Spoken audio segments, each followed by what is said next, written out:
الحمد للہ رب العالمین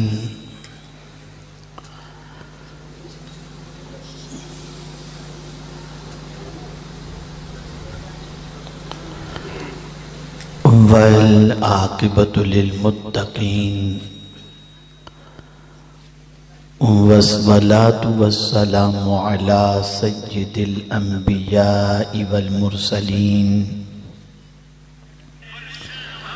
وعلى آلہ واصحابہ الطیبین الطاہرین اما بعد فاعوذ باللہ من الشیطان الرجیم بسم اللہ الرحمن الرحیم فمن کان یرجو لقاء ربہ فَلْيَعْمَلْ عَمَلًا صَالِحًا وَلَا يُشْرِكْ بِعِبَادَةِ رَبِّهِ أَحَدًا صدق اللہ العظیم۔ قابل قدر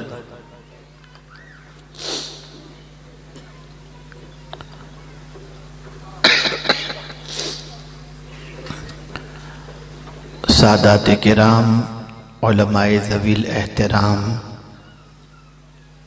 حاضرین بزم، السلام علیکم ورحمۃ اللہ وبرکاتہ۔ الحمدللہ رب العالمین۔ میرے پیارے آقا صلی اللہ تعالی علیہ وسلم کے پیارے دیوانوں، جس آیہ کریمہ کی تلاوت کا میں نے شرف حاصل کیا، اس سے متعلق کچھ معروضات پیش کرنے سے پہلے آقا کریم رؤوف الرحیم علیہ التحیۃ والتسلیم کی بارگاہ بے کس پناہ میں جس طریقے سے میں پڑھا ہوں عقیدت و محبت میں ڈوب کر اسی طریقے سے درود و سلام کا نذرانہ پیش کریں۔ الصلاۃ والسلام علیک یا رسول اللہ، الصلاۃ والسلام علیک یا حبیب اللہ،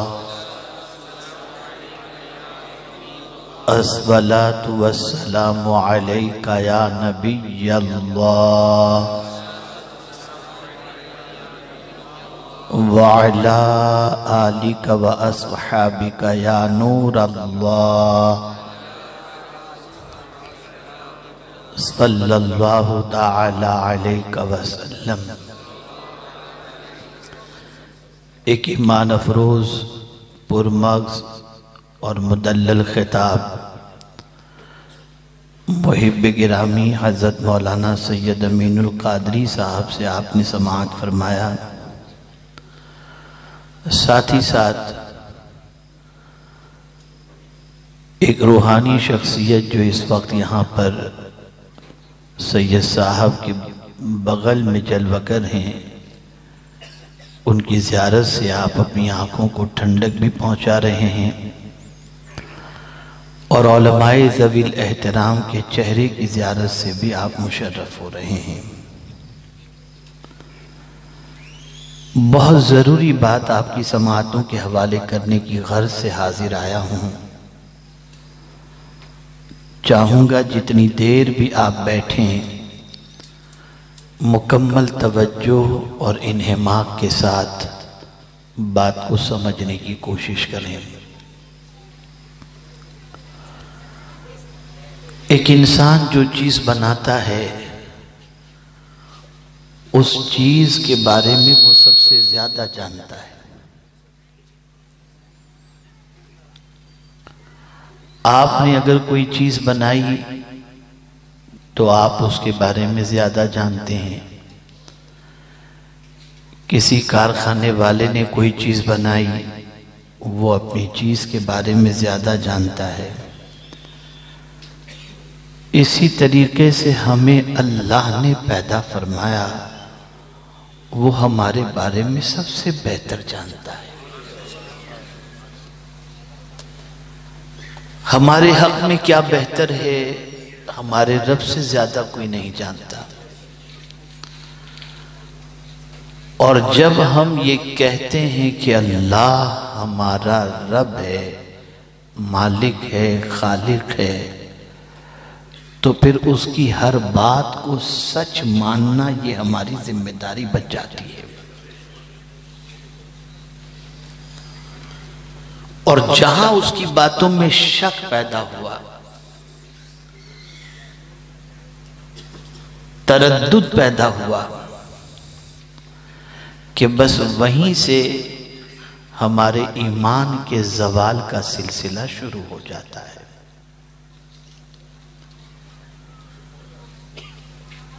ہم جب کہتے ہیں کہ اللہ رزاق ہے تو ہمارا یقین ہونا چاہیے کہ روزی دینے والا کوئی سیٹھ نہیں، اللہ ہے. یقین ہونا چاہیے. جس طرح ہمارا یہ یقین ہے کہ زندگی دینے والا اللہ ہے، موت دینے والا اللہ ہے، عزت دینے والا اللہ ہے، ذلت دینے والا اللہ ہے، ایسے ہی یہ بھی یقین ہونا چاہیے کہ ہمیں روزی دینے والا بھی اللہ ہی ہے.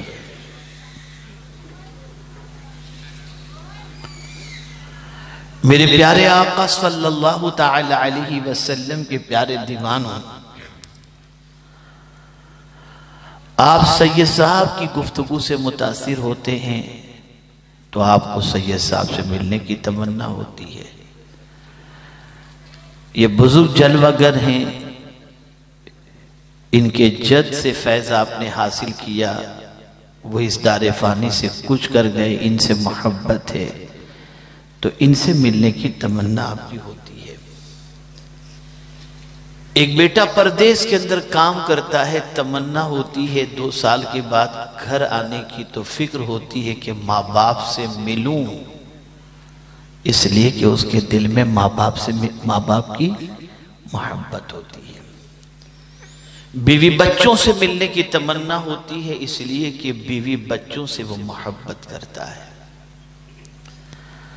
آدمی جس سے محبت کرتا ہے اس سے ملنے کی تمنا ہوتی ہے. قرآن نے اسی کو منشن کیا، فَمَنْ كَانَ يَرْجُو لِقَاءَ رَبِّهِ، جو اپنے رب سے ملنے کی امید رکھتا ہو. کون ہے جو رب سے ملنے کی امید نہیں رکھتا؟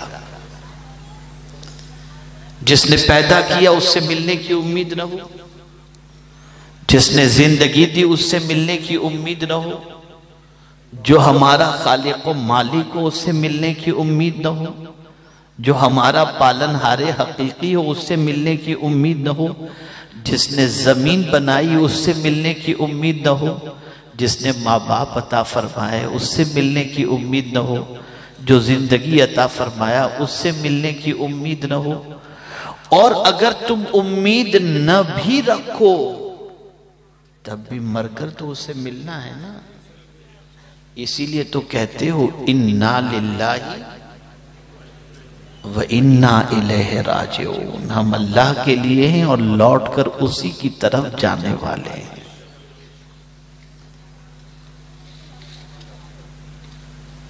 یہاں اللہ والوں کو اللہ کا دیدار ان کی شان کے مطابق، ان کی صلاحیتوں کے مطابق اور مقام کے مطابق نصیب ہوتا ہے. ہر کسی کو دنیا میں اللہ کا دیدار نصیب نہیں ہوتا. میرے پیارے آقا صلی اللہ تعالی علیہ وسلم کے پیارے دیوانوں، ہر کوئی اللہ رب العزت جل جلالہ کو دنیا میں نہیں دیکھ سکتا، لیکن مرنے کے بعد تو اس کی بارگاہ میں حاضر ہونا ہے نا. اس کی بارگاہ میں ہر ایک پل کا حساب و کتاب اور جواب دینا ہے نا. تو اب قرآن نے کہا فَمَنْ كَانَ يَرْجُو لِقَاءَ رَبِّهِ، جو اپنے رب سے ملنے کی امید رکھتا ہو اسے کیا کرنا ہے؟ فَلْيَعْمَلْ عَمَلًا صَالِحًا، اسے چاہیے کہ وہ نیک عمل کرے۔ دنیا میں کوئی پرماننٹ رہنے کے لیے نہیں آیا۔ کوئی 30 سال میں چلا جاتا ہے، کوئی 70 سال میں، کوئی 80 سال میں، کوئی 90 سال میں، جانا برحق ہے۔ کوئی پرماننٹ رہنے کے لیے نہیں آیا، ہر ایک کو جانا ہے، اور ہر ایک کی ملاقات رب سے ہوگی، لیکن ملنے کا انداز جدا ہوگا۔ کسی سے میرا مولا مسکرا کر اس کی شان کے مطابق ملے گا، اور کسی پر میرا مولا غضبناک ہو کر کے ملے گا۔ اللہ کی ذات ہنسنے مسکرانے ان ساری چیزوں سے پاک ہے، لیکن بعض مقام پر سرکار صلی اللہ علیہ وسلم کا ارشاد گرامی ہے۔ جیسے کہ میں آپ کو بتاؤں، قیامت کے دن ایک بندے سے کہا جائے گا اقرا کتابک، اپنا اعمال نامہ پڑھ۔ بندہ اپنا اعمال نامہ پڑھے گا تو اس کے سامنے سب سے پہلے اس کے چھوٹے گناہ رکھے جائیں گے کہ پڑھ۔ اب جیسے ہی وہ پڑھنا شروع کرے گا تو گھبراہٹ شروع ہو جائے گی، یا اللہ یہ تو سارے چھوٹے چھوٹے گناہ ہیں۔ مولا فرمائے گا یہ تو نے کیا ہے نا، وہی ہے نا جو کیا تھا، وہی ہے نا۔ اس کے پاس سوائے اقرار کرنے کی اور کوئی چیز نہیں ہوگی۔ اندر سے ڈر رہا ہوگا، کانپ رہا ہوگا کہ یہ تو چھوٹے چھوٹے گناہ ہیں، اب جب بڑے گناہ پیش کیے جائیں گے تو میرا کیا حال ہوگا۔ اتنے میں میرے کریم کی رحمت کو جوش آ جائے گا، اور رب ارشاد فرمائے گا فرشتوں اس کے گناہ کو نیکیوں میں بدل دو، گناہوں کو نیکیوں میں بدل دو۔ اب وہ بندہ جو بڑے گناہ رب کے سامنے حاضر کیے جائیں گے اس کے تصور سے کانپ رہا تھا، وہ خود اللہ سے عرض کرے گا مولا کچھ میرے بڑے گناہ بھی ہیں۔ جب وہ یہ کہے گا تو میرا مولا اپنی شان کے مطابق تبسم فرمائے گا، اور یہ کہہ کر مصطفیٰ جان رحمت صلی اللہ علیہ وسلم بھی مسکرا اٹھے۔ تو جو اس کی شان ہے، اللہ والوں کی پوزیشن یہ ہوتی۔ یہ جملہ تاریخی جملہ ہے، اگر آپ نے پوری تقریر یاد رکھی یا نہ رکھی کوئی بات نہیں، اس جملے کو یاد رکھنا۔ ساری دنیا ناراض ہو کر کچھ نہیں بگاڑ سکتی، اور ساری دنیا خوش ہو کر کچھ نہیں دے سکتی، لیکن مولا اگر خوش ہو گیا تو دنیا بھی اور آخرت سب کچھ عطا فرما دے گا، اور مولا اگر ناراض ہو گیا تو زندگی بھی برباد اور آخرت بھی برباد ہو جائے گی۔ اسی لیے قرآن نے کہا وَرِضْوَانٌ مِّنَ اللَّهِ اکبر، اللہ کی خوشی سب سے بڑی خوشی ہے۔ اسی لیے صحابہ کرام علیہم الرضوان اور اولیاء کرام علیہم الرضوان ہمیشہ وہ کام کرتے جس سے اللہ خوش ہو جائے، اور ہمیشہ اس کام سے بچتے جس سے اللہ ناراض ہو جائے۔ اور پھر تربیت بھی اپنی اولاد کی ایسی فرمائی کہ اولاد بھی اس کام کے اندر اپنے ماں باپ کی مدد کرتی تھی۔ آپ کو بتاؤں، حضرت عمر ابن عبدالعزیز علیہ الرحمت والرضوان جب تخت خلافت پر بیٹھے تو جو ٹیکس وصول کیا گیا تھا نا، آپ نے سوچا کہ یہ ٹیکس جن جن لوگوں کا وصول کیا گیا تھا سب کو دے دیا جائے۔ دوپہر کا وقت تھا، خیال آیا ذہن کے اندر کہ دے دیا جائے۔ بیٹا بڑا ہونہار تھا، ذہین تھا، پرہیزگار تھا، اپنے بیٹے کو حضرت عمر ابن عبدالعزیز رضی اللہ تعالیٰ عنہ نے بلایا. وہ عمر ابن عبدالعزیز جن کے دور کو خلافت راشدہ کے دور کی مثال کہا جاتا ہے یا اس کے مطابق کہا جاتا ہے. اتنا سنہرا دور. بیٹے کو بلایا, بولے بیٹے یہ جن لوگوں کا ٹیکس وصول کیا گیا تھا اپنے پہلے والوں نے کیا تھا, میں چاہتا ہوں سب کو لوٹا دوں, تھوڑا قیلولہ کر لوں, عصر کے بعد لوٹا دوں گا. بس اتنا سننا تھا کہ بیٹے نے کہا ابا جان کیا عصر تک کی زندگی آپ کو میسر ہوگی, اس کا آپ کو یقین ہے کہ آپ عصر تک زندہ رہیں گے؟ تب حضرت عمر ابن عبدالعزیز علیہ الرحمہ نے فرمایا اللہ تجھ جیسی اولاد سب کو عطا فرمائے جو نیکی میں اپنے باپ کی مدد کرتی ہے. اللہ اکبر. اور اسی وقت قیلولہ کو ترک کیا اور جن جن لوگوں کا ٹیکس وصول کیا گیا تھا اور پیسے تھے سب کو لوٹا دیا گیا. عرض کرنے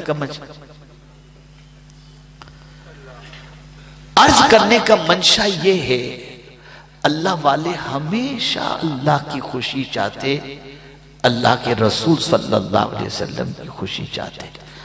آج ہماری پوزیشن بالکل خراب ہو چکی.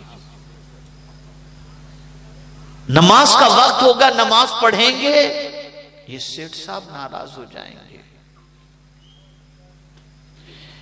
اس طریقے سے شریعت پر عمل کریں گے, فلاں ناراض ہو جائے گا. ہم اگر شادی کے اندر خرافات نہیں کریں گے, بیوی بچے ناراض ہو جائیں گے. بس ان سب کی ناراضگی اور خوشی کا ہم نے خیال رکھا. کبھی ہم نے یہ خیال نہیں رکھا کہ اللہ رب العزت جل جلالہ راضی ہوگا یا ناراض. کبھی ہم نے اس کو نہیں دیکھا.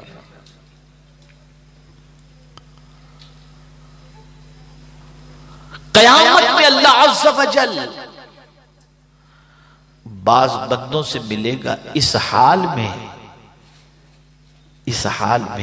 کہ وہ اللہ سے راضی ہوں گے, اللہ ان سے راضی ہوگا. یہ رضی اللہ عنہ ورضوا عنہ جو ہے نا, اس کے بعد کیا فرمائے ذالک لمن خشی ربہ, یہ وہ لوگ ہوں گے جو اپنے رب سے ڈرنے والے ہوں گے. وہ ان ڈرنے والے بندوں سے اللہ بھی راضی ہوگا اور اللہ عز و جل کے بندے اپنے مولا سے بھی راضی ہوں گے. اے رسول اعظم صلی اللہ تعالی علیہ وسلم کے دیوانوں, پہلی چیز جو اس وقت آپ کو ذہن میں بٹھانی ہے وہ یہ, ایک نہ ایک دن ہم کو مرنا ہے. اس کو ذہن میں بٹھا لیجیے.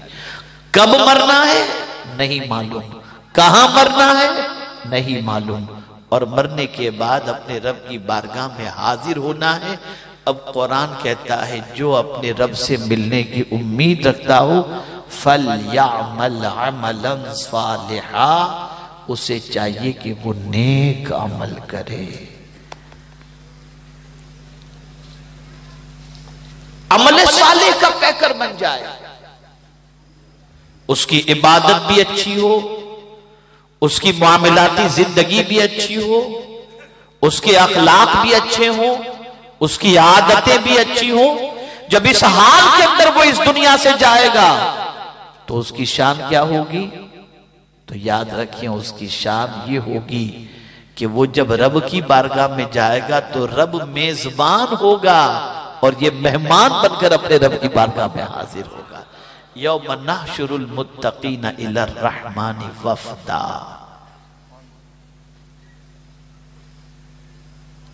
میں ایک مثال کے ذریعے آپ کو سمجھاؤں. اللہ نہ کرے, صد بار نہ کرے, باہر کی دنیا میں کوئی کمانے کے لیے بچہ گیا اور اس کے بعد وہاں سے گھر لایا جا رہا ہے اس کو, یا گھر وہ آ رہا ہے, اور اللہ نہ کرے اسمگلنگ کا سارا سامان لے کر کے آئے, پکڑا جائے, تو اسے گھر پر جب لایا جائے گا اس کے گھر کی طرف, تو آپ مجھے سچ بتائیے کوئی استقبال کرنے والا ہوگا یا ہتھکڑیاں لگی ہوں گی, زنجیروں سے جکڑا ہوگا, پولیس آگے پیچھے ہوگی؟ یہ آنا بھی کوئی آنا ہوا؟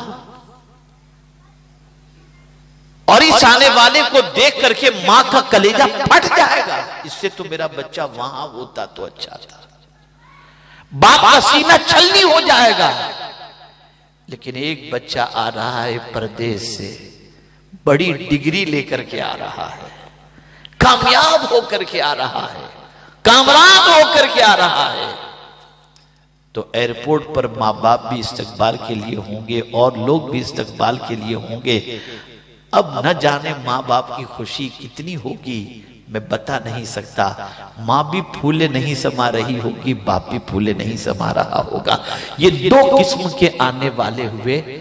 اب ہم کو ڈیسائیڈ کرنا ہے کہ ہم کو اس دنیا سے جانا تو ہے خدا کے پاس، مجرم بن کر جانا چاہتے ہیں یا مہمان بن کر کے جانا چاہتے ہیں؟ اگر اس حال میں جانا چاہتے ہیں کہ فرشتے استقبال کریں تو گناہ کو چھوڑو اور نیک عمل کرو، اللہ کی اطاعت کرو، اللہ کے رسول صلی اللہ علیہ وسلم کی اطاعت کرو۔ آج اگر ہمیں یہ کہہ دیا جائے منکی پاکس سے نکلا ہے اور اس کی وجہ سے بیماریاں پھیل رہی ہیں، تمہیں یہ پریکوشن لینا پڑے گا، ہم ہر WHO کی گائیڈ لائن کو فالو کرتے ہوئے اس کے مطابق عمل کرتے ہیں۔ ماسک پہنو، پہن لیا، سینیٹائزر استعمال کیا، یہ کرو، کر لیتے ہیں۔ لیکن جب یہ کہا جاتا ہے مرو گے تو اللہ کی بارگاہ کے اندر تمہیں اپنے اعمال کا جواب دینا پڑے گا، دیکھا جائے گا، سوچیں گے، یہ چل رہا ہے۔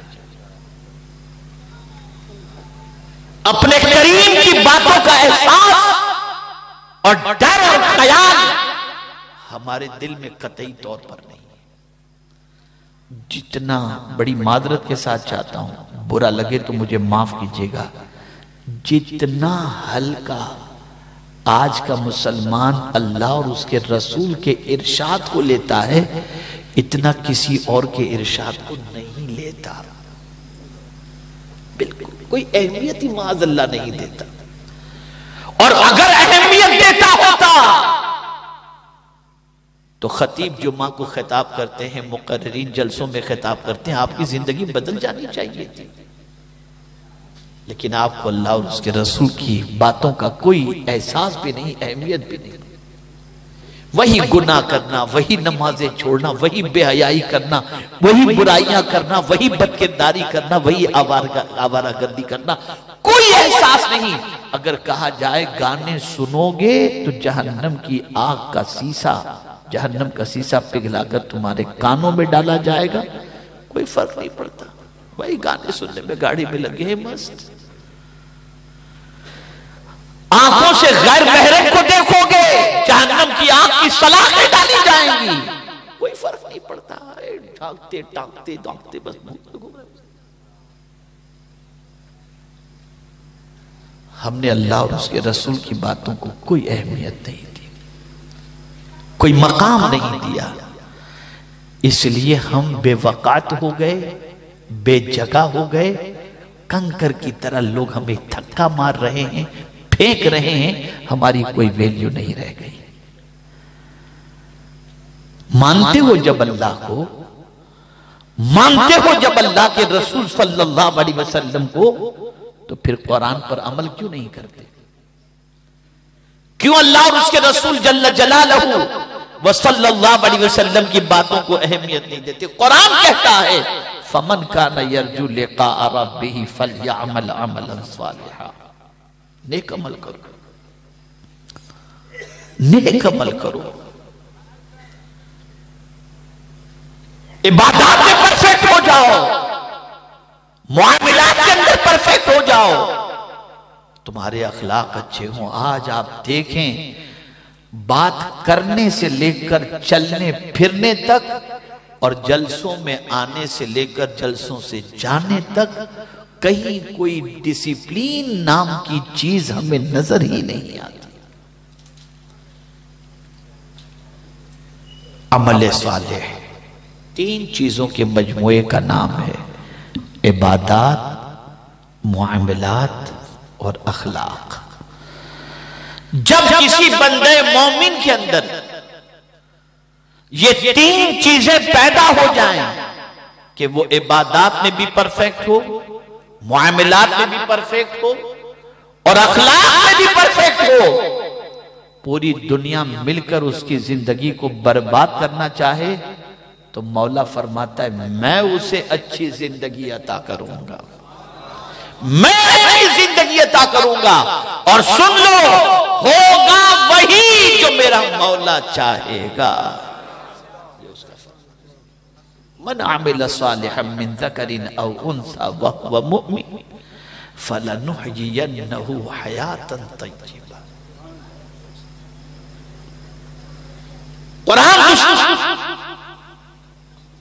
قرآن دوسرے مقام پر فرماتا ہے وَالْعَصْرِ إِنَّ الْإِنسَانَ لَفِي خُسْرٍ إِلَّا الَّذِينَ آمَنُوا وَعَمِلُوا الصَّالِحَاتِ۔ زمانے محمد صلی اللہ علیہ وسلم کی قسم، انسان گھاٹے میں ہے مگر وہ جو ایمان لایا اور نیک عمل کیا، صبر اور حق کی جس نے وصیت کی، ساری دنیا تو گھاٹے میں رہے گی لیکن یہ چار صفتوں کا پیکر گھاٹے کے اندر نہیں ہے۔ یہ قرآن کہہ رہا ہے لَقَدْ خَلَقْنَا الْإِنسَانَ فِي أَحْسَنِ تَقْوِيمٍ ثُمَّ رَدَدْنَاهُ أَسْفَلَ سَافِلِينَ إِلَّا الَّذِينَ آمَنُوا وَعَمِلُوا الصَّالِحَاتِ فَلَهُمْ أَجْرٌ غَيْرُ مَمْنُونٍ۔ جا بجا قرآن مقدس میں ایمان اور عمل صالح کا ذکر کیا گیا۔ خدا کی قسم مسلمان کی پہچان اس کے نیک عمل سے ہوا کرتی تھی۔ جب کوئی نیک عمل کرتا دنیا سمجھ جاتی تھی کہ یہ محمد عربی صلی اللہ علیہ وسلم کا دیوانہ ہے۔ ایک واقعہ بتاؤں نیک عمل کے حوالے سے۔ دو یہودی ایک راستے سے جا رہے تھے، راستے میں ایک بڑا پتھر پڑا ہوا تھا۔ دونوں متعجب ہوتے ہیں اور کہتے ہیں یار یہ پتھر راستے میں کیسے پڑا ہے؟ ایک دوسرے بات کر رہے تھے یہ کیسے پتھر پڑا ہوا ہے، کیا کوئی صفائی کرنے والا نہیں آیا ہوگا، کیا وجہ ہے کہ ادھر پتھر پڑا ہوا ہے؟ تو قربان جائیے ہماری پہچان پر کہ دوسرے یہودی نے کہا شاید یہاں سے کوئی مسلمان نہیں گزرا ہے، اس لیے کہ اصل اگر مسلمان گزرتا تو مسلمان کے نبی نے یہ تعلیم دی ہے کہ ایمان کی شاخوں میں سے ایک شاخ یہ بھی ہے کہ راستے سے تکلیف دہ چیز کو ہٹا دینا۔ تو مسلمان اگر یہاں سے گزرا ہوتا تو یہ پتھر یہاں پر نہ ہوتا، یہ پتھر کنارے پر پڑا ہوتا۔ یہ ہماری پہچان تھی، اور آج ہماری پہچان کچرے کا ڈھیر جہاں نظر آئے سمجھ لینا۔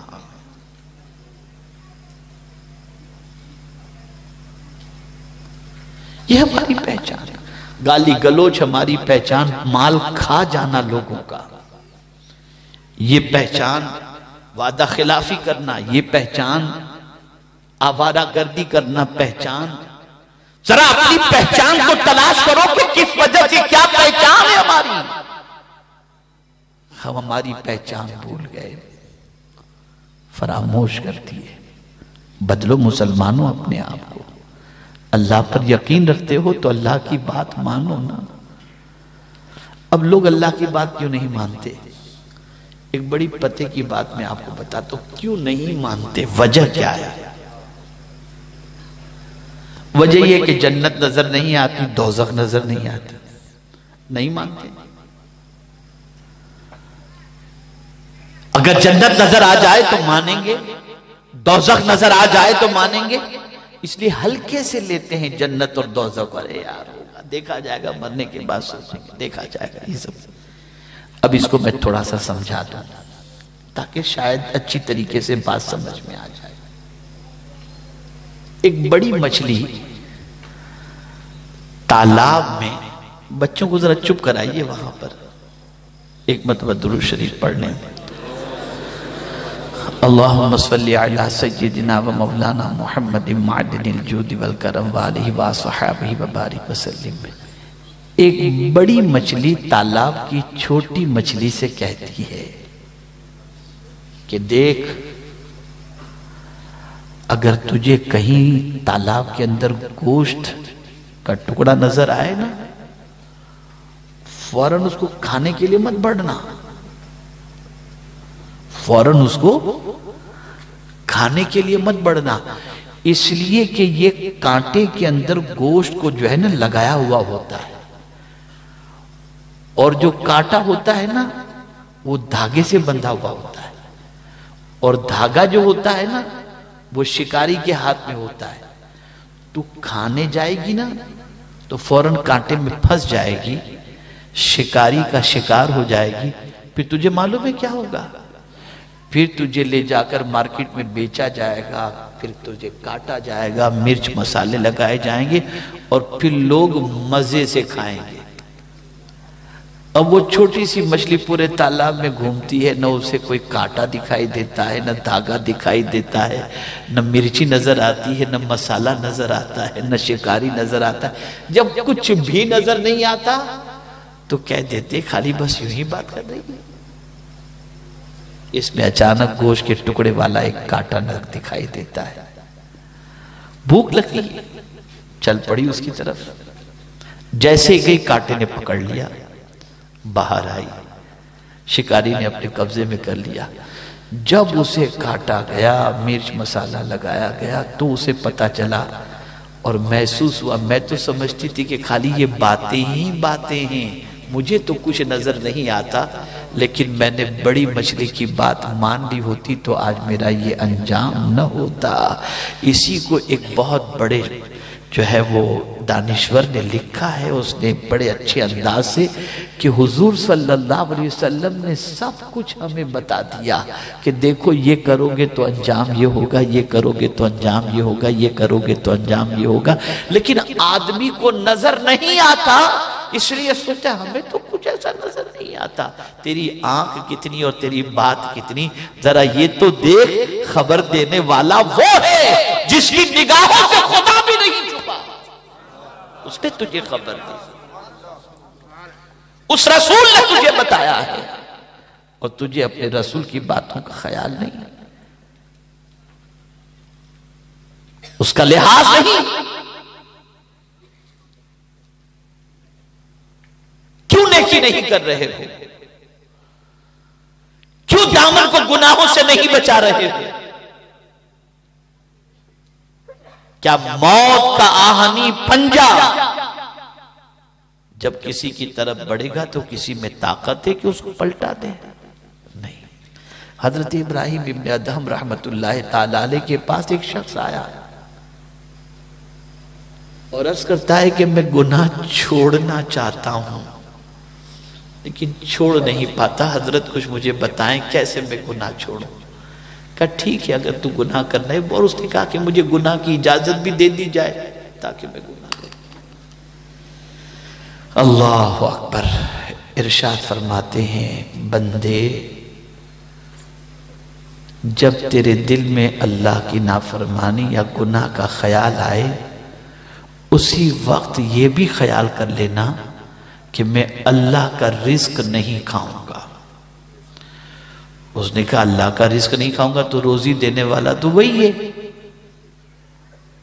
اس کے رزق کے بغیر میں زندہ کیسے رہ سکوں گا؟ تو فرماتے ہیں یہ کیسا انصاف ہے، جس کی کھانا اسی کی نافرمانی کرنا۔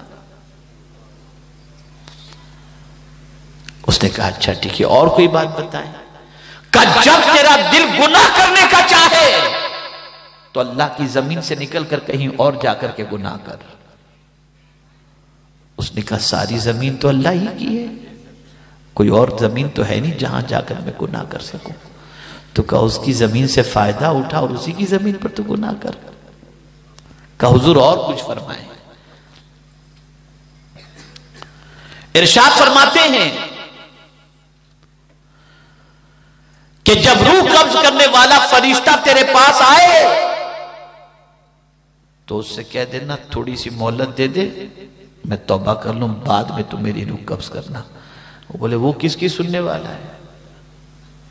وہ تو جب وقت آئے گا وہ آ کر روح قبض کر کے چلا جائے گا۔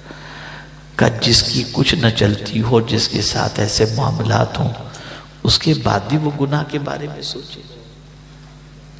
سوچو، زمین خدا کی جس پر بیٹھے ہو، زمین خدا کی جس سے رزق تمہیں مل رہا ہے، زمین خدا کی جس پر تم لیٹے ہو، زمین خدا کی جو تمہیں اپنی آغوش میں دے گی، اسی زمین پر تم گناہ کر رہے ہو۔ اللہ اکبر۔ جانتے ہیں آپ، قرآن کہتا ہے یومئذ تحدث اخبارہا، قیامت کے دن یہ زمین بولے گی۔ حضرت ابو ہریرہ رضی اللہ تعالیٰ عنہ نے حضور صلی اللہ علیہ وسلم سے عرض کیا، یا رسول اللہ صلی اللہ تعالیٰ علیہ وسلم، اس کی تفسیر بیان فرمائیں یومئذ تحدث اخبارہا کی۔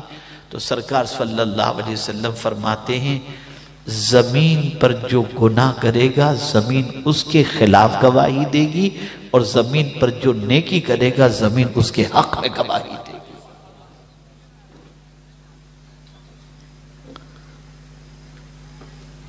آج پوری زمین، پورا گھر، پورا محلہ، پورا معاشرہ ہمارے گناہوں پر گواہ ہے، نیکی پر کہاں گواہ ہے؟ کہاں نیکیاں ہم کر رہے ہیں؟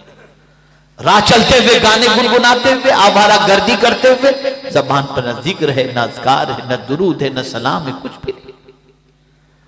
لڑکے بھی گانے گنگنا رہے ہیں، لڑکیاں بھی گانے گنگنا رہی ہیں، بڑی عجیب زندگی بن گئی۔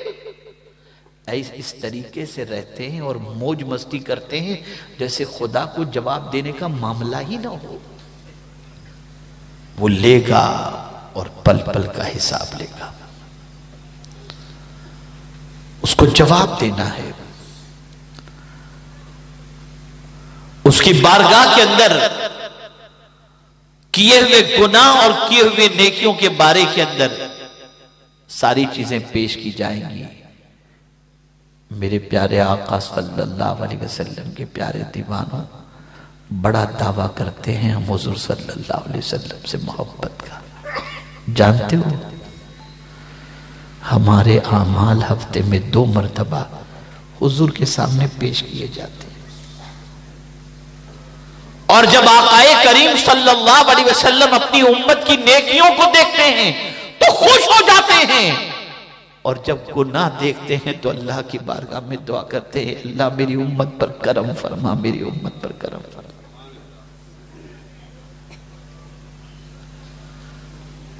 اعلیٰ حضرت عظیم البرکت امام عشق و محبت کہتے ہیں، دن لہو میں کھونا تجھے، شب صبح تک سونا تجھے، شرم نبی خوف خدا یہ بھی نہیں وہ بھی نہیں۔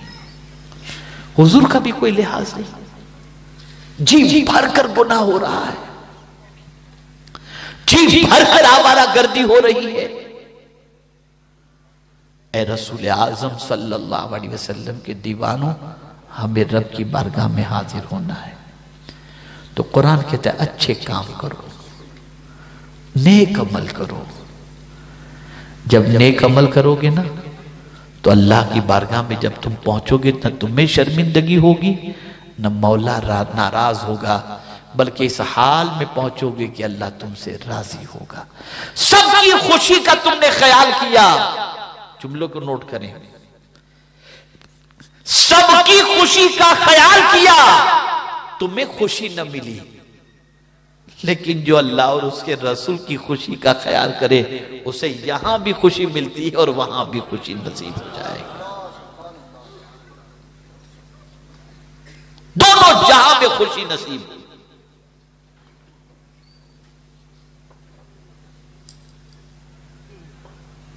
گناہ انسان کو بے چین و بے قرار کر دیتا ہے،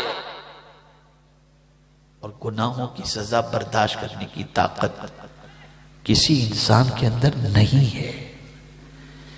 یہی وجہ ہے کہ ایک صحابی حضور صلی اللہ علیہ وسلم کی بارگاہ میں حاضر آئے، کالا رنگ تھا، حبشی صحابی تھے، عرض کرتے ہیں یا رسول اللہ صلی اللہ تعالی علیہ وسلم، کیا مجھے گناہ کرتے میرے رب نے دیکھ لیا ہے؟ آقا کریم صلی اللہ علیہ وسلم نے ارشاد فرمایا، ہاں بس اتنا سننا تھا، ایک چیخ نکلی، میرے معبود نے مجھے گناہ کرتے دیکھ لیا، بس چیخ نکلی اور روح پرواز کر گئی۔ یہ احساس تھا، یہ خیال تھا۔ یہ دنیا جس میں ہم زندگی گزار رہے ہیں نا، کچھ بھی نہیں، یہ دھوکہ ہے، ایک دھوکہ ہے، اس کے علاوہ کچھ بھی نہیں ہے۔ نہ یہاں کی خوشی پرماننٹ ہے، نہ یہاں کا گھر پرماننٹ ہے، نہ یہاں کے لوگ پرماننٹ ہیں، نہ یہاں کی چیزیں پرماننٹ ہیں، کوئی چیز پر سب عارضی ہے۔ لیکن آخرت کی خوشی بھی پرماننٹ ہے اور آخرت کا گھر بھی پرماننٹ ہے۔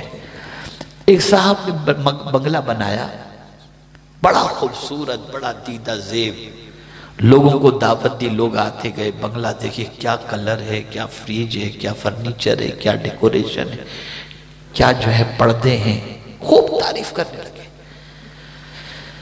اس محلے میں ایک بزرگ رہتے تھے، وہ شخص اس بزرگ سے عرض کرتا ہے، حضور آپ بھی آ کر میرے گھر میں 2 قدم رکھ دیں تو میری خوشی ہوگی، مجھے خوشی ہوگی اور میری قسمت کی معراج ہوگی۔ بزرگ تشریف لے گئے، دیکھا، اچھا بیٹا چلیں؟ تو وہ شخص کہتا ہے، کیا حضور میرا گھر آپ کو پسند نہیں آیا؟ کیا میرا گھر آپ کو پسند نہیں آیا؟ ارشاد فرماتے ہیں، بیٹے اس بنگلے میں جو بھی رہے گا مر جائے گا۔ پڑھا لکھا بندہ تھا، اس نے کہا حضرت بنگلہ ہو، جھونپڑا ہو، فلیٹ ہو، اس میں کوئی بھی رہنے والا تو پرماننٹ تو رہنے والا نہیں ہے، مرے گے تو سبھی، بنگلے میں رہنے والا بھی مرے گا، جھونپڑے میں رہنے والا بھی مرے گا، تو موت تو سب کو ہے، کیا کوئی ایسا بھی گھر ہے جہاں موت ہی نہ ہو؟ کہا ہاں، یہ تیرا سوال اب صحیح ہے۔ فرمایا ہاں، وَأَنَّ الدَّارَ الْآخِرَةَ لَهِيَ الْحَيَوَانِ، آخرت کا گھر وہ گھر ہے جہاں موت ہے ہی نہیں، زندگی ہی زندگی ہے، زندگی۔ ہم جہاں ٹیمپرری رہنا ہے وہاں کی تیاریاں تو زیادہ کرتے ہیں، جہاں پرماننٹ رہنا ہے اس کے بارے میں ہمارے پاس کچھ نہیں۔ اگر خیال آ جائے کہ وہاں کیا چیز کام آئے گی تو ہم اس کی تیاری کرتے ہیں، لیکن خیال ہی اوجھل ہو گیا ہے، پوری زندگی کی توانائی خرچ کر رہے ہیں اسی دنیا کے لیے، یہیں کی زندگی کے لیے، یہیں کے آرام کے لیے، یہیں کی آسائش کے لیے۔ مجھے تو حضور صدر الشریعہ علیہ رحمہ کی ایک بات یاد آتی ہے، تو ان کے اس عمل پر رشک آتا ہے۔ تراویح پڑھا رہے تھے، جیسے ہی سلام پھیرا انہوں نے، کسی نے آ کر اطلاع دی، حضور آپ کے بیٹے کا انتقال ہو گیا۔ کہا انا للہ و انا الیہ راجعون، ٹھیک ہے پہلے میں اپنی تراویح مکمل کر لوں پھر گھر جاتا ہوں۔ کیا جذبات، یہ نہیں کہ چھوڑ کر کے بھاگے، یہاں سر میں درد ہو تو نماز کی چھٹی۔ کربلا کے واقعات سنتے ہو، سجدہ امام حسین رضی اللہ تعالیٰ عنہ کو خراج عقیدت پیش کرتے ہو، لیکن سجدے کی تڑپ پیدا نہیں ہوتی، سجدے کا جذبہ پیدا نہیں ہوتا۔ کیا ہو گیا ہے؟ کس طرف جا رہے ہو؟ چینج کرو اپنے آپ کو، بدلو اپنے آپ کو، اللہ کے فرمان کو حق سمجھو، اللہ کے رسول صلی اللہ علیہ وسلم کے فرمان سمجھتے ہوئے، مانتے ہوئے اس پر عمل کرو۔ مجھے تو حیرت ہوتی ہے، کافر بھی حضور کے فرمان کو سچا مانتا ہے۔ آپ کو معلوم ہے آقائی کریم صلی اللہ علیہ وسلم نے فرمایا، یہودی اگر پتھر کے پیچھے چھپا ہوگا تو پتھر کہے گا ہاں ہونا یہودی جن، یہاں پر یہودی موجود ہے، یہودی مارے جائیں گے، لیکن ہاں جو غرقد درخت کے پیچھے چھپ گیا، پناہ لی اس میں، وہ بچ جائے گا۔ آپ کو بتاؤں گا تو حیرت ہوگی، اس وقت اسرائیل کے اندر سب سے زیادہ یہی درخت لگائے جا رہے ہیں کہ جب مارے جائیں گے تو حضور نے فرما دیا اس درخت کے پیچھے پناہ مل جائے گی، تو حضور کی بات غلط نہیں ہو سکتی۔ یہودی بھی حضور کی بات کو سچا مانتا ہے،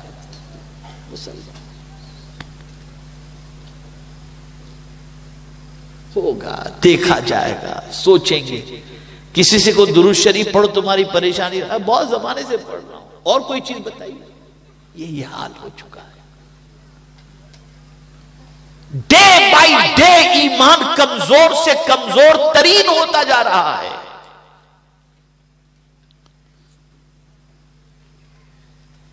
اور اس کی تباہی ہماری نگاہوں کے سامنے ہے، اس سے بربادی ہماری نگاہوں کے سامنے ہے۔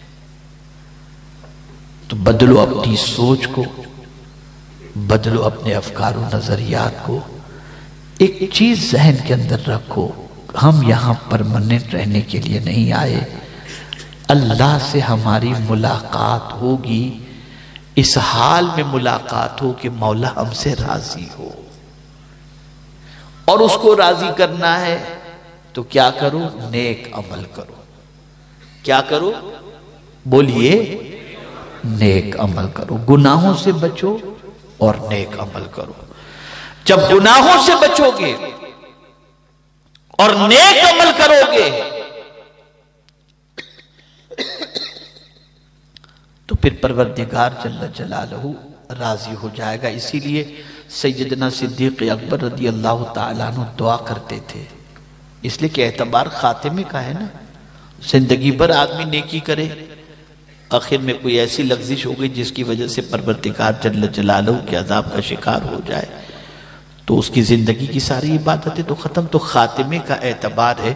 تو صدیق اکبر دعا کرتے تھے، اللہم اجعل خیر عمری آخرہ وخیر عملی آخرہ وخیر ایامی یوم القاک۔ دعا کرتے تھے، اللہ میری عمر کا آخری حصہ اچھا ہو، میری زندگی کا آخری عمل بھی اچھا ہو، اور میرے مولا تجھ سے میری ملاقات ہو تو وہ اچھی طریقے سے ملاقات ہو۔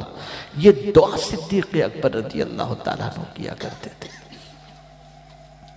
تو بدلو اپنی سوچ کو، بدلو اپنے افکار و نظریات کو، ڈرو، اللہ سے ڈرو، گناہ سے بچو۔ گناہ کا خیال آئے تو یہ سوچو کیا اس کی سزا برداشت کرنے کی طاقت ہے؟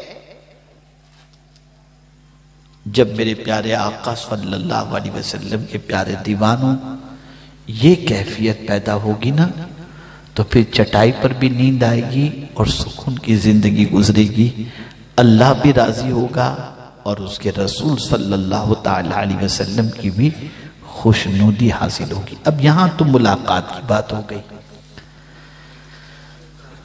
اب زمین پر کچھ لوگ ایسے ہیں جو ملاقات کی تمنا کرتے ہیں کہ کاش اللہ سے ملاقات ہو، اور اس حال میں ہو کہ مولا ہم سے راضی ہو، اور کچھ لوگ ایسے ہیں جو مرنا ہی نہیں چاہتے، اللہ سے ملنا ہی نہیں چاہتے۔ اب جب اس کو میں پڑھتا ہوں تو میری عقل دنگ رہ جاتی ہے، وہ کون لوگ ہیں اور ان کی صفت کیا ہے؟ تو قرآن کہتا ہے ان الذین لا یرجون لقاءنا وردوا بالحیات الدنیا واطمأنوا بها والذین هم عن آیاتنا غافلون۔ بے شک وہ لوگ جو مجھ سے ملنے کی امید نہیں رکھتے وہ خوش ہیں دنیا کی زندگی میں، وہ خوش ہیں اور مطمئن ہیں۔ بظاہر یہ آیت کریمہ کافروں سے متعلق نازل ہوئی، لیکن اگر اس فکر کو دیکھا جائے تو آپ کو یہ فکر مسلمان کی بھی نظر آئے گی، بس یہاں کی زندگی اچھی سی گزر جائے، یہ مل جائے، وہ مل جائے، ایسا ہو جائے، ویسا ہو جائے۔ یہاں کی موت کا نام سنتے ہی گھبراہٹ، ارے میرے بھائی موت تو اس کے وقت پر آنی ہی آنی ہے۔ ہم دنیا کی زندگی سے بہت خوش ہیں اور مطمئن ہیں۔ قرآن کہتا ہے والذین هم عن آیاتنا غافلون، یہ وہ لوگ ہیں جو ہماری نشانیوں سے غافل ہیں۔ اب ایسے لوگوں کے لیے کیا ہے؟ اولئک مأواہم النار، ان کے لیے جہنم ہے، ان کے لیے جہنم۔ تو اس دنیا کے اندر دنیا کی محبت میں زندگی نہ گزارو اور یہ نہ سوچو کہ یہاں پرماننٹ رہنا ہے. ایک نہ ایک دن اللہ کی بارگاہ میں حاضر ہونا ہے اور ہماری یہ اعضاء زمین سب گواہی دیں گے کہ ہم نے اس سے کیا کیا ہے. اس لیے میرے پیارے آقا صلی اللہ تعالی علیہ وسلم کے پیارے دیوانوں، یاد رکھیں جسے بھی اللہ سے ملنے کی امید ہو اور جو ملنا چاہتے ہو اس کو چاہیے کہ وہ نیک عمل کرے اور اللہ کی بندگی میں کسی کو شریک نہ ٹھہرائے. جب اس کی یہ کیفیت ہوگی تو اللہ عز و جل سے جب ملاقات ہوگی اللہ اس سے راضی ہوگا، اور جس سے اللہ راضی ہو جائے اس کا سب کچھ سنور جایا کرتا ہے، اس کے سارے کام بن جایا کرتے ہیں. اللہ کے وعدے کو حق مانو، اللہ کی کتاب کو سچی مانو، اس کے ایک ایک نقطے پر یقین رکھو، اور اس میں جو کہہ دیا گیا ہے اور جو فرما دیا گیا ہے اس میں ایک بال برابر بھی فرق نہیں ہو سکتا. وہ سب کچھ سچا ہے. جب اس پر یقین کے ساتھ سنو گے اور عمل کرو گے تو دنیا آخرت دونوں سنور جائے گی. کل سے پرسوں سے ہو سکتا ہے نئے سال کا آغاز ہو، اسلامی نئے سال کا. کیا پلان ہے آپ کے پاس؟ کھچڑے سے شروع کرو گے؟ کتنی دیگ چڑھائیں گے اس پلان کے ساتھ شروع کرو گے؟ کیا ہے پلان؟ ایک پلان میں دے دیتا ہوں، ایک پلان، اور وہ پلان یہ ہے نئے سال کا آغاز گناہوں سے رونے اور آنسو بہا کر توبہ کرنے سے شروع کرو. خوب رو اپنے رب کی بارگاہ میں. مولا بہت گناہ کیے، اس کے نقصانات ہم نے سال میں دیکھ لیے. مولا ہم توبہ کرتے ہیں، ہم معافی مانگتے ہیں، آئندہ گناہ نہیں کریں گے. رو، خوب گریہ وزاری کرو. اس لیے کہ یاد رکھیں جس طریقے سے کھیتی کے اگنے کے لیے بارش ضروری ہوتی ہے، ایسے ہی اللہ کی رحمت کے نزول کے لیے آنسو ضروری ہوتے ہیں. اس کو ایک مثال کے ذریعے سمجھاؤں. ایک پیر صاحب تھے، بزرگ تھے. لوگ ان کے پاس آتے تھے، بابا بھوکا ہوں. تو بابا کے پاس، بیچارے کے پاس بظاہر کچھ نہیں ہوتا تھا، لیکن بہت معتقد لوگ تھے. اے بیٹا اس کو کھانا دے دے، میرے کھاتے میں لکھ لینا. اے بیٹا اسے راشن دے دے، میرے کھاتے میں لکھ لینا. اس طریقے سے وہ بابا سب کو کھلایا کرتے، سب کھاتے رہتے. ایک دن اکاؤنٹ کے اندر لوگوں کے بابا کا قرضہ بڑھ گیا. سب ایک ساتھ میں آگئے بابا کے پاس. بابا بہت ہو گیا، پیسہ تو دو. بیٹھو. بابا نے بٹھا دیا سب کو، سب بیٹھے رہے. ایک یتیم بچہ پتاشا لے کر بیچنے کے لیے نکلا. بابا نے اس کو بولا ادھر. وہ یتیم بچہ ہے، کہا جتنے بیٹھے سب کو پتاشا کھلا دے. اسے سب کو کھلا دیا. 15 منٹ کے بعد بابا سے کہتا ہے بابا پیسے تو دو. حالانکہ یتیم بچہ یہ سوچا کہ اب میں نے پتاسا کھلا دیا، ایک ہی جھٹکے میں سارا مال بک گیا، گلی گلی گھومنے کی ضرورت نہیں، میرا تو کام ہی ہو گیا. اب 15 منٹ کے بعد بابا سے کہتا ہے بابا پتاسا کے پیسے تو دو. کہا بیٹھ، جیسے سب بیٹھے تو بھی بیٹھ جا. بیٹھ گیا وہ بھی. بچہ تو بچہ ہی ہوتا ہے. آدھے گھنٹے کے بعد بچے نے بابا سے کہا بابا میری ماں میرا انتظار کر رہی ہوگی، مجھے پیسہ دے دیجئے تو میں جاؤں گھر پر. بابا نے کہا بیٹھ، سب بیٹھے تو بھی بیٹھ. تو بچے سے تو آپ دیکھتے ہیں کھلونا بھی مانگتا ہے، نہیں دو تو رونا شروع کر دیتا ہے. بچہ تھا، رونا شروع کر دیا. اس نے اتنا رویا کہ جس کی کوئی انتہا نہیں. اس کے روتے وقت جب اس نے بہت رویا نا تو ایک بابا کا مرید آیا، ہاتھ میں اشرفیوں کی تھیلی بھر کر کے. دروازے پہ دستک دی، حضور قبول فرمائے. بابا نے کہا ماشاءاللہ، اللہ تجھے جزائے خیر عطا فرمائے. سب سے پہلے بچے کو اچھی طریقے سے پیسے دیے، پھر اس کے بعد جتنے قرض مانگنے والے تھے سب کو دیے. جب سب کو بانٹ چکے تو ایک شخص جو قرض لینے والا تھا اس نے کہا بابا یہ تو بتائیے، ہم صبح سے بیٹھے ہوئے تھے تب آپ کا مرید نہیں آیا، لیکن یہ بچہ رویا تو آپ کا مرید آ گیا، وجہ کیا ہے؟ اللہ اللہ، جواب سنیے۔ بابا فرماتے ہیں اللہ کی رحمت آنسو نکالنے والوں پر برسا کرتی ہے، یہ بچہ رویا تو اللہ کی رحمت کو پیار آ گیا۔ بچہ رو رو اللہ کی بارگاہ، گریہ زاری کرو، گناہ کر کے ہنس رہے ہو، گناہ کر کے کہے لگا رہے ہو، گناہ کر کے کھانا نہیں چھٹ رہا، گناہ کر کے تمہیں اطمینان نصیب ہو رہا ہے، کیسی زندگی بنا رکھی ہے؟ رو، نئے سال کے آغاز میں رو، مولا تجھے ہم نے بہت ناراض کیا، ہمیں تم معاف فرما دے۔ اس تمثیل سمجھنے سمجھانے کے لیے ہے، ماں اپنے بیٹے کی آنکھ میں آنسو نہیں دیکھ سکتی، یہ ماں کی ممتا ہے، اس سے کئی گنا زیادہ، کروڑوں اربوں گنا زیادہ میرے رب کی شان ہے، وہ بھی اپنے بندوں کی آنکھ میں آنسو نہیں دیکھ پاتا، اس لیے کہ وہ جتنا اپنے بندوں سے پیار کرتا ہے، دنیا میں کوئی انسان کسی بندے سے اتنا پیار کرتا ہی نہیں ہوگا۔ میرا رب تو خالق ہے، اس اپنے بندوں سے بے پناہ محبت فرماتا۔ رو، اس کو مناؤ، کھچڑے کا پلان بنا کر، اس کا پلان بنا کر رکھو، یہ سب چیزیں پہلے اپنے آپ کو صاف کرو، پھر دیکھو اس کی کرم نوازی۔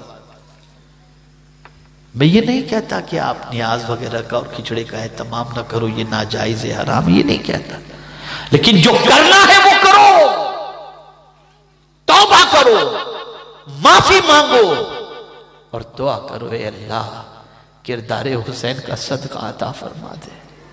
جبل استقامت تھے امام حسین، اللہ آپ کو بھی استقامت فی الدین کا جذبہ عطا فرما دے۔ جو قوم،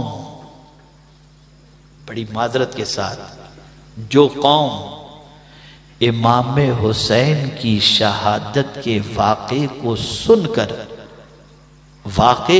کر آنسو تو بہائے، نیند قربان کرنے کا جذبہ نہ رکھتی ہو، وہ قوم امام حسین کی بارگاہ میں کیا خراج عقیدت پیش کر دے؟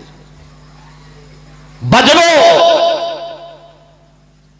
چینج کرو اپنی زندگی کو، اور آج سے گناہوں سے رشتے کو توڑو، رب سے اور نیکی کے رشتے کو جوڑو۔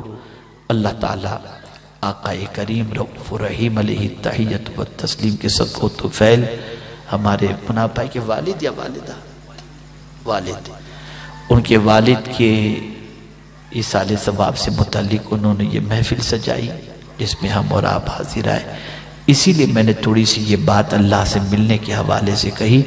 اللہ رب العزت جل جلالہ ان کے والد کی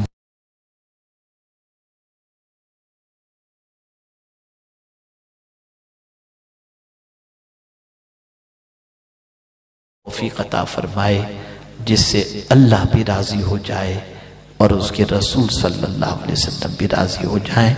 وما علینا الا البلاغ المبین۔ السلام علیکم ورحمۃ اللہ وبرکاتہ۔